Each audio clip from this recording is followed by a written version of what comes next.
Allez, salut à tous, c'est Axel Meud de Sunlacal TV. Nous sommes au Splendide de Lille à l'occasion du concert de Blood Blast. Donc nous sommes avec Stéphane et Fred. Bonjour. Salut les gars, ça va? Salut, ça va et toi? Voilà, très bien. C'est excellent. Alors, la dernière fois que Blood Blast était à Lille, c'était il y a donc 2 ans à l'occasion de vos 30 ans. Absolument. Du coup, le concert a été immortalisé et il va sortir enfin. Il va sortir. Ouais. Du coup, est-ce que tu peux me donner un peu quelques indications? Donc, il va sortir via Listenable. Alors voilà, Listenable va le sortir sous peu, là, je suis en train de terminer, ça traînait un peu parce que avec nos multiples activités, vu que c'est moi qui m'occupe un peu de chapeauter cette sortie, voilà, j'ai été pris par plein d'autres choses, mais on veut faire quelque chose de joli, donc ça va être une belle box avec pas mal de goodies à l'intérieur et surtout le DVD du concert qu'on a filmé en multicaméra. Et puis pas mal de bonus en fait, hein. On va remettre un CD audio aussi avec, il y aura le live bien sûr, et les démos de Blood Blast remasterisées. Cool. Vu que c'est bien en fait, vu que là on a pris un peu de temps, moi j'ai récupéré d'autres trucs, d'autres archives comme par exemple le premier concert de Blood Blast que je suis en train de remasteriser. Donc voilà, ça va être un beau package et puis ça va être en édition limitée, pardon. Comme ça vous serez osé de l'acheter. Et du coup, le nom a été révélé. Comment il s'appelle du coup le live? 3 Decades Live Ceremony. Et la pochette aussi du coup. Absolument. Qui s'en est chargé du coup pour la couverture? Alors je ne me rappelle plus de son nom. Mais bon, il a bossé avec Testament, Soulfly. Ah oui, non, c'est plus. Oui, voilà, magnifique pochette. Franchement, un artwork de qualité, une belle box encore une fois. Et c'est bien avec Listenable, on a quand même la chance de bosser avec un label qui est tenu par des passionnés de musique et qui attache aussi beaucoup d'importance à l'objet, comme nous on le fait. Donc qui nous permettent de sortir quelque chose à chaque fois de très qualitatif. Alors du coup, après le concert, donc le groupe a fait une petite pause d'un an et demi. Et du coup, vous êtes revenu donc l'année dernière, à la fin de l'année dernière et cette année du coup pour fêter l'album Sublime Dementia. Ouais. Donc au départ c'était 10 dates il me semble programmées et en fait ensuite c'était vraiment ça s'est étendu, non c'est ça? En fait Fred nous a rejoint donc pour l'occasion quoi. Et puis ça s'est étendu tout simplement parce que Fred s'est montré plus disponible avec ses dates Dragon Force. C'est ça. En fait, ils m'ont proposé Stéphane, donc avec Stéphane on travaille, on ne se quitte plus. J'ai pu voilà. Et du coup voilà, il m'a dit on va faire une tournée où on fait tout Sublime Dementia. J'ai dit je veux le faire, moi. Et du coup voilà, et puis c'est vrai que j'étais censé la faire jusqu'à la fin de l'année, et puis comme il disait, comme finalement avec Dragon Force, l'album sort un peu plus tard, voilà quoi. Tant que je peux le faire, je le fais. D'accord. Et du coup, pourquoi cet album-là et pas un autre? Parce que moi j'aurais bien voulu, en tant que fan, que l'album d'Isaac Arnaud soit joué aussi en entier. Mais t'inquiète pas, c'est dans les tuyaux. C'est dans les tuyaux, parce qu'en fait il s'est trouvé que, c'est parti d'un délire avec Hervé. On s'envoyait des mails comme d'habitude pour agencer un petit peu notre emploi du temps. Puis, putain, en fait, ça ferait peut-être pas mal de faire une tournée Sublime Dementia. C'est vrai que là on venait de terminer la tournée de Burial Ground. Ça fait 3 ans qu'on a tourné, on a fait énormément de dates. Donc quitte à refaire des dates, ça ne servait à rien de ressasser cet album, voilà, qu'on a bien déjà défendu partout. Donc je trouve que là c'est un album, c'est une pierre angulaire de la carrière du groupe, je pense, avec des incarnates bien sûr. Et c'est aussi un challenge parce que c'est pas un album facile à jouer. Quand on s'est retrouvés, on répète tous les deux au départ pour dégrossir un petit peu la chose. On s'est rendu compte qu'il y avait des morceaux qu'on n'avait pas joués non plus depuis 93 et qu'on n'avait surtout jamais joué sur scène. On s'est rendu compte que la vache, il y avait du taf, hein. Et puis retrouver des doigtés, tiens comment on l'a joué. Fred nous a pas mal aidé aussi parce que lui il a eu une autre vision, il disait mais non en fait c'est pas comme ça que ça se jouait machin. Et puis voilà, on a bien potassé notre sujet. Moi je suis arrivé en tant que fan, donc c'est pour ça. Et du coup, Steph m'a demandé, m'a dit est-ce qu'il y a des morceaux que tu veux jouer? Parce que moi mon album préféré c'est The Incarnate. Et du coup il m'a dit il y a des morceaux que tu veux jouer, fais-moi. Alors j'ai dit il y en a un, ça en fait depuis qu'on traîne ensemble, je le tanne pour jouer un morceau, c'est Disquieting Beliefs. J'ai dit il faut absolument qu'on fasse ce morceau là. Et Hervé qui était réticent finalement, voilà. C'est grâce à toi. Mais c'est cool.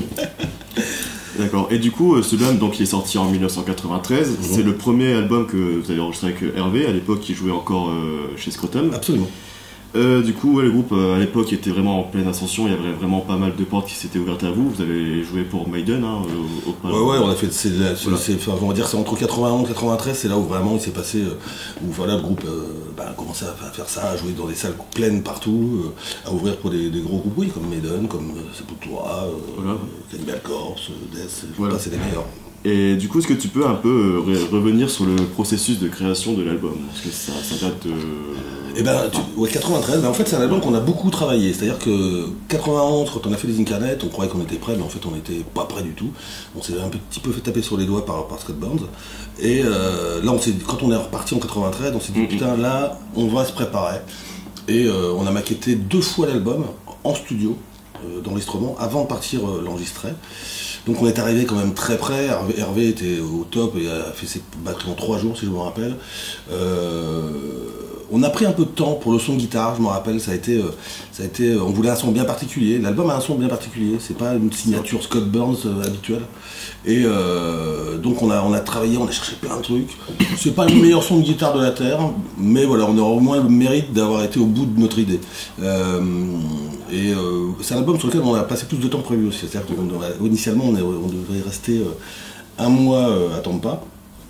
Et en fait, au bout du mois, on venait de commencer le mixage, donc sur une des vidéos qu'on peut trouver sur le net, il y a le coup de téléphone de Scott Burns à notre producteur de l'époque qui lui explique qu'il va devoir repayer 2 billets d'avion parce que c'était le moment des fêtes de Noël, donc nous on repartait de Tampa en France pour y retourner pour terminer le mix. Donc l'album a coûté plus cher que prévu, mais il s'est très bien vendu, donc ça reste à... Et du coup, il s'est écoulé à combien d'exemplaires à sa sortie? 1 million? Non, je sais pas.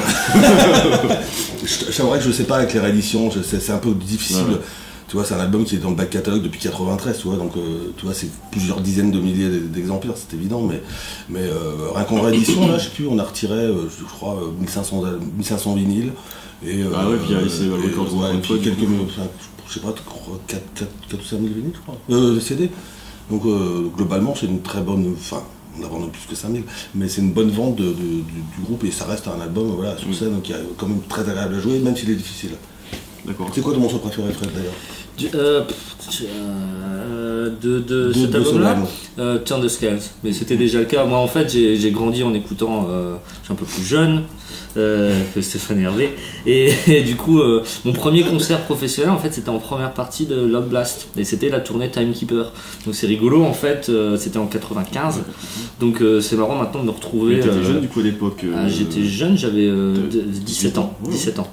En 95, et du coup c'est voilà, moi ça me rappelle plein de souvenirs, c'est pour ça que j'aime pas cette expression, mais je kiffe vraiment faire ça, parce que c'est vraiment c'est cool, ça me rappelle tout ça, même si c'est pas l'album que j'écoutais le plus, hein, c'était vraiment moi Cross et Disincarnate, mais Turn the Scale, je me souviens l'avoir vu à la télé dans une émission sur M6, et je trouvais ce morceau là vachement bien, les harmonies, tout ça, donc c'est celui que je préfère de l'album.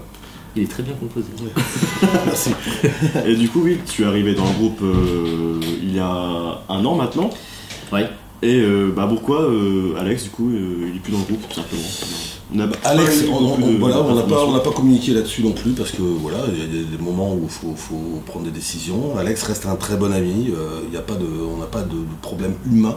Après voilà, il y avait des choses à régler de son côté et qui n'étaient pas compatibles avec l'actualité de Love Blast. Donc voilà, c'est comme il serait comme 7-8 ans qu'il était avec nous, Alex. Donc voilà, c'est une page se tourne encore une fois. Depuis que vous êtes revenu en 2009. Voilà, une page se tourne une nouvelle fois, mais c'est pas ça qui nous arrêtera. D'accord. Donc du coup, tu as rejoint le groupe suite à cela. D'où c'est venu en fait cette idée de revenir en fait, de venir tout simplement prêter main forte au groupe? Est-ce que c'est lié à votre amitié ou parce qu'on sait après que vous êtes quand même bien... Vous avez fait le projet Sinsaenum ensemble. Est-ce que tout cela en fait était déjà...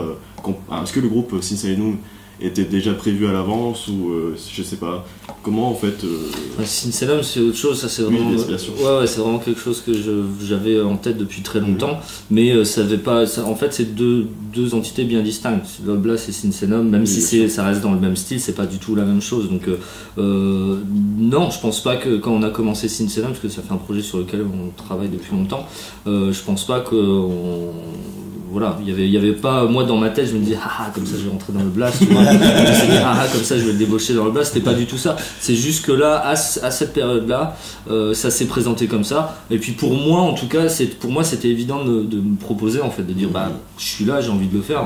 Je m'entends bien parce que je m'entends bien avec tout le monde dans le groupe, forcément avec Stéphane, parce que voilà, on est tout le temps l'un sur l'autre, donc voilà, j'ai dit oui, voilà, au sens figuré, s'entend. Et donc du coup voilà, pour moi c'était naturel, et c'était pas une période où j'avais vraiment beaucoup de temps, parce qu'on a fait le Massacra Tribute, donc il fallait apprendre tous ces morceaux là. Synsenum, j'étais en pleine promo. Dragon Force finissait les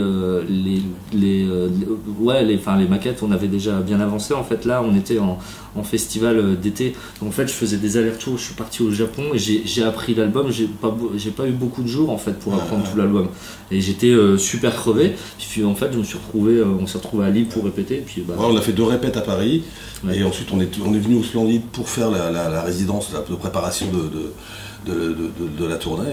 C'est vrai que ça s'est fait assez sur une période assez ramassée en fait. Et puis du coup comme on s'y sent bien. Mais du coup maintenant vous êtes vraiment sur tous les fronts. Tu parlais du tribute à Massacra, donc pour Fall of Summer.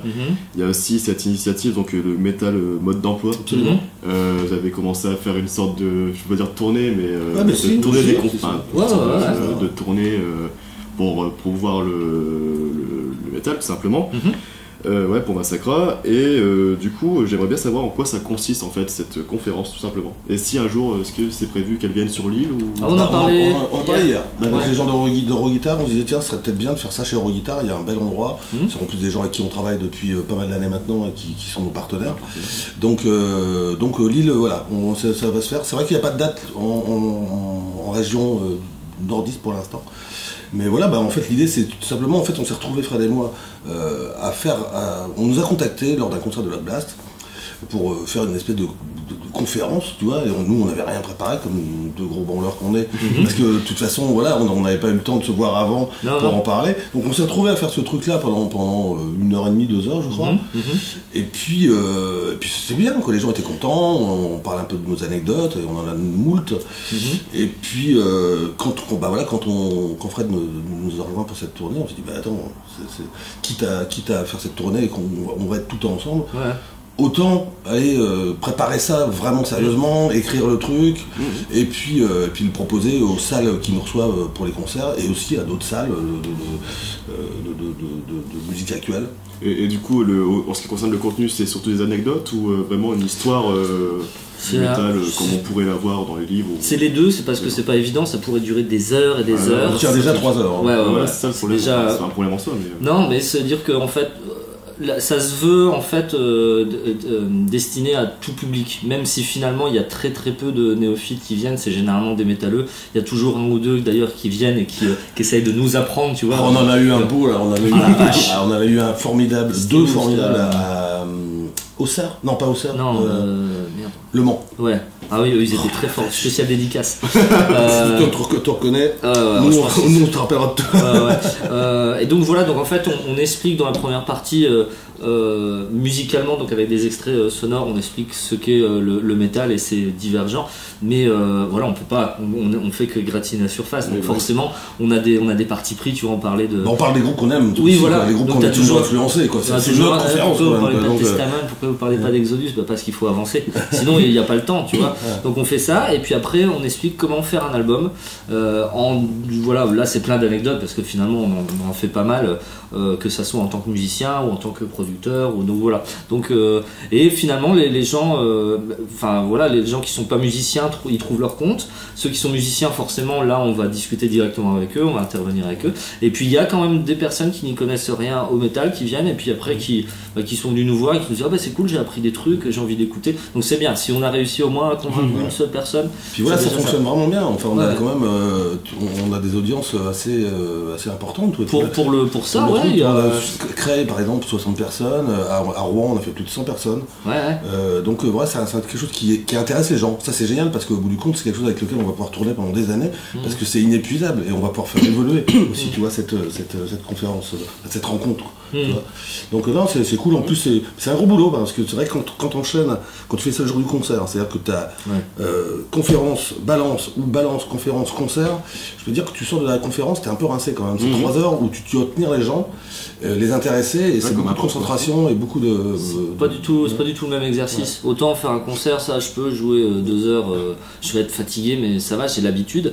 Mais là, il faut parler pendant 3 heures et puis il faut se regarder, tu vois, des fois t'as des périodes de et lui il a fini sa phrase plutôt que ouais, c'est comme ça. Merde, c'est pas obligé. Il y a des moments de digestion un peu compliqués. Ouais, faut pas manger avant la conférence. Pas comme au plan. Et du coup, on va revenir à l'actualité du Blast. Donc Burial Ground, ça va faire 3 ans qu'il est sorti maintenant l'album. Ouais. Et du coup, j'aimerais bien savoir par rapport au prochain album, ce qu'il y en est. Oh, il va y avoir pas mal de choses. Donc on a commencé à composer. Hein. Moi j'ai déjà. Et du coup, tu joueras dedans ou j'ai déjà des. Pas. Tu verras. J'ai déjà des compos en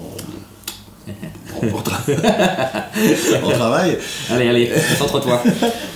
Et non, l'idée c'est qu'on avance dès la fin de cette tournée. En fait, on va se remettre vraiment à bosser comme on le faisait avant, en répétition avec Hervé, tu vois, composer, se voir. J'ai pas envie de travailler à distance, ça on le fait beaucoup avec Sincelum parce qu'on n'a pas le choix.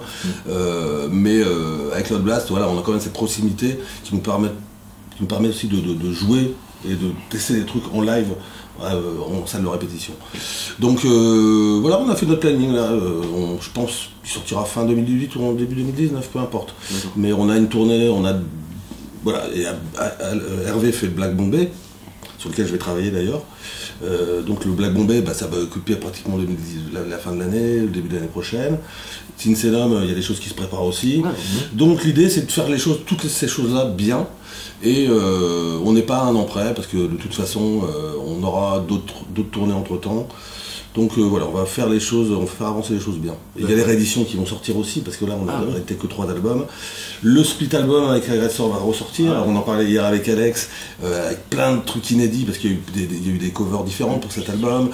On a plein de photos de l'époque où on s'est rencontrés à Antibes, où on était jeunes et large d'épaule. Et puis réédition de premier album. Enfin voilà, toute la discographie va être rééditée. Et puis voilà, je pense qu'une petite tournée des Incarnate serait pas mal aussi. Enfin voilà, il y a du pain sur la planche. Et du coup, vous allez jouer à Cambrai à l'occasion du Betis Fest et à Choln à l'occasion du Choln Metal Fest. Donc ça sera pas du tout les mêmes setlists, hein, j'imagine. Si, il y aura toujours l'album Sublime Demonster qui va jouer. Mais c'est toujours la tournée sur Sublime. Mais vous allez quand même devoir réduire la setlist, du coup j'imagine. Alors ce soir on fait la plus grosse setlist de la tournée, parce que c'est Lille et c'est chez nous et qu'il faut absolument faire quelque chose de différent. Et après voilà, on a encore des morceaux en stock qu'on n'a pas joué, Frozen Tears par exemple de Fragment qu'on fait pas pour l'instant. On a laissé tomber les morceaux de Fragment à part Flèche. C'est vrai que les autres on les a bossés et puis finalement il faut changer de. C'est juste techniquement il faut juste changer de guitare sur 2 morceaux. Puis on a la flemme, voilà. Ouais, c'est vrai, c'est vraiment ça, genre pas pour 2 morceaux. Et puis vu que là c'est vraiment ça s'enchaîne super bien, c'est vrai que la setlist là c'est des choix, c'est très violent parce que ça voilà, il y a tout Sublime dans la face et puis après voilà Incarnate et il n'y a pas beaucoup de pauses en fait sur c'est-à-dire qu'en gros pratiquement pendant 1 heure il n'y a aucune pause. C'est-à-dire que je parle très peu au public, hein, on est là pour jouer. Mais il y a pratiquement 1 heure où c'est tout droit, ligne droite à fond quoi. Et ça passe bien, on avait peur que justement ça soit un peu indigeste parce qu'il y a quand même des gens qui viennent, qui connaissent peu, des jeunes, tu sais, qui sont un peu genre qui étaient peut-être pas nés quand l'album était sorti. Et moi-même je n'étais pas né. Et du coup, mais en fait ça passe bien. On arrive puis c'est vrai que maintenant tu parles un petit peu de 3 choses. Voilà, parce que c'est vrai que tout d'une bloc, voilà, quand c'est un public d'averti, mais donc voilà. Donc oui, pour ces concerts là ça va être plus court, mais on a fait des sets de 1 heure. En fait on fait tout l'album ça fait 43 minutes. C'est ça, ouais. 43 minutes et puis après on leur fout dans la gueule 3 morceaux de voilà, puis paf. Donc c'est bon, on a déjà prévu notre coup. Ok. Et du coup, c'est la dernière question. Donc le média Soul Like Fanzine met en avant donc l'actualité métal du Nord-Pas-de-Calais. J'aimerais bien savoir si vous connaissez déjà toi, est-ce que tu connais des groupes du Nord-Pas-de-Calais qui te plaisent, et toi, si tu as un groupe en particulier que tu aimes de la région. Donc il faut savoir qu'il n'y a plus Tridophile ce soir. On invite, les deux groupes qui jouent ce soir ne sont pas là par hasard, ce sont des groupes qu'on a invités. C'est-à-dire que Lumberjack, je trouve ça fantastique, c'est vraiment un groupe, c'est un ovni ce groupe, et je pense que c'est des mecs qui sont premiers, vraiment une super carrière. Hein. C'est un groupe à part, et ils avaient leur place sur ce concert. Et puis Trid, bien sûr, parce qu'on se connaît depuis des années, c'est des vieux potes. Et puis pareil, j'ai fait des guests sur l'album, c'est un groupe qu'on adore dans le style, quoi. Donc voilà, je t'en cite deux. Ouais, il y en a plein d'autres, hein, mais je t'en cite deux. Moi du Nord, en fait j'écoute plus de trucs, je vais plus à la recherche des groupes nouveaux, ça fait vieux con, mais en fait je réexplore en fait tous les groupes enfin voilà, je m'intéresse plus à ça là de ces derniers temps, et puis j'ai pas le temps d'aller, on me file des démos des fois, je les écoute poliment, mais j'ai pas le temps d'aller à la recherche. En ce moment c'est vraiment pas, voilà, faut que je compose pour Sinselam, que je compose pour Dragon Force, j'ai pas le temps d'aller écouter des trucs, donc finalement voilà, les groupes du Nord ça reste à ce que je connaissais avant, donc ça va être Loud Blast, ça va être Gronibar, Black White, Lord, je sais pas si ça existe encore, mais donc voilà. Mais non, puis enfin moi je suis des Ardennes à la base, donc je suis pas trop loin, mais voilà, je connais pas, voilà, si t'as des groupes à me proposer, tu me le diras hors antenne. Il y a Sépulcral qui viennent de rééditer. Oui, via que du double. Absolument. Sup, ils sont d'ici aussi. Ouais, Sup. Voilà. Attends, j'ai oublié Sup, la vache. Mais ça, c'est des vieux groupes. Gronibar, ça n'existe plus. Si ils ont joué à la gare Saint-Sauveur il y a 2 mois. Je les connaissais quand ils faisaient du black, quand j'étais étudiant à Lille. Pendant 1 mois et demi. Pour me faire casser. Mais c'est aussi une autre histoire. Voilà. Très bien. Donc oui, je connais des groupes de Schnorr. Ok. Bon, le dernier mot est à vous. Donc à la caméra, à vos fans. Donc, merci d'être là.